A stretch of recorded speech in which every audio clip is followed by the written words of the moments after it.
With Passover just days ahead, I'd like to share with you a story about a journalist of the name of Nathan Yellen-Moore. He was born in Belarus, immigrated to Israel in 1939, fought for the Lehi group vigorously and faithfully to release the land of Israel from the hands of the Palestinians, and was an elected member of Knesset. He used his journalistic skills to write for the land of Israel, but with time became disillusioned by the politics of Israel. So much so that towards later on in his life, he wrote articles that were anti-Zionist and pro-Palestinian and Arab, to the dismay of many. There was a Yiddish-speaking paper, a Yiddish Jewish paper, that was called the Allgemeine Journal. It was owned and published by a gentleman by the name of Mr. Gershon Ber Jacobson. And what was unique about this Yiddish newspaper was that he would invite people to write articles that typically were not in agreement with the general view of the newspaper and its readership. Such a person was Nathan Yellen-Moore. He contributed articles to this newspaper that clearly was very far to the left, when in general the view of the newspaper was to the right.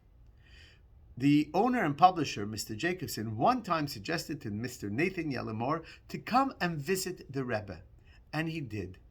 And when he did, the Rebbe was giving out some wine called Kosher Bracha, a cup of blessing, where the Rebbe would take some wine from his cup that he made Havdalah. Typically happened at the end of a holiday, and people would pass by the Rebbe, and the Rebbe would pour a little wine.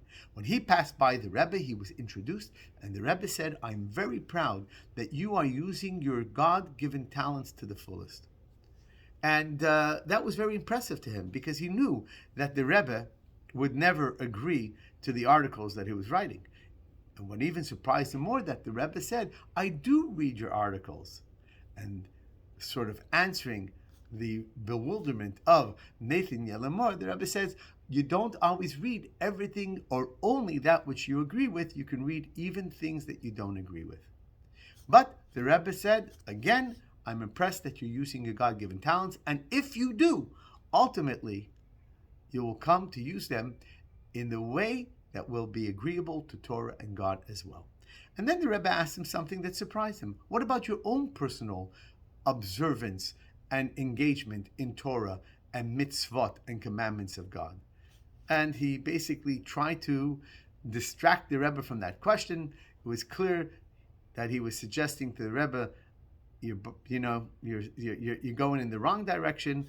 I'm sort of an atheist and certainly anti-religious. I'm become even anti-Zionist and anti-Israel. No. And the Rebbe said, again, you should consider and engage. What's interesting, when he passed away, he had written a letter to be presented only after his passing.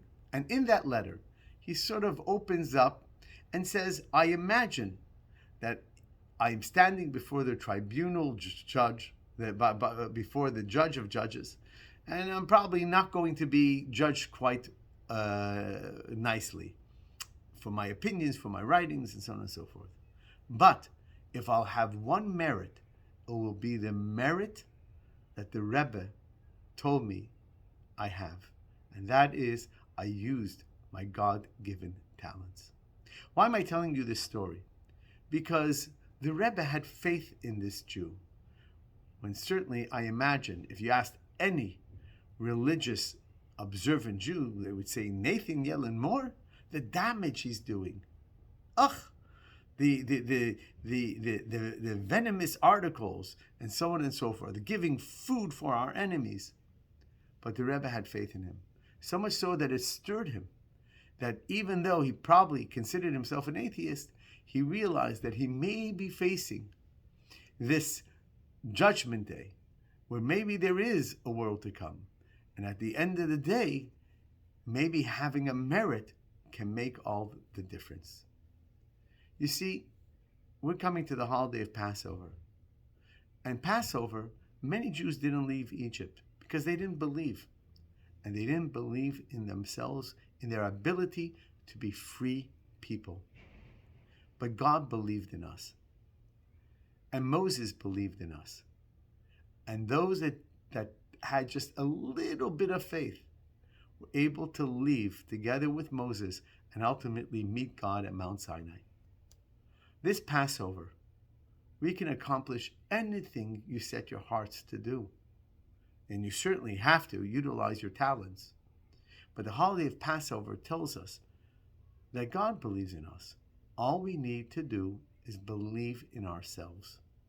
So if you're looking for freedom this year, you don't have to look far, because you have everything that it takes to free yourself of bad habits, to free yourself of tendencies or behaviors you don't like. Just believe in yourself a little bit more, and you can accomplish everything.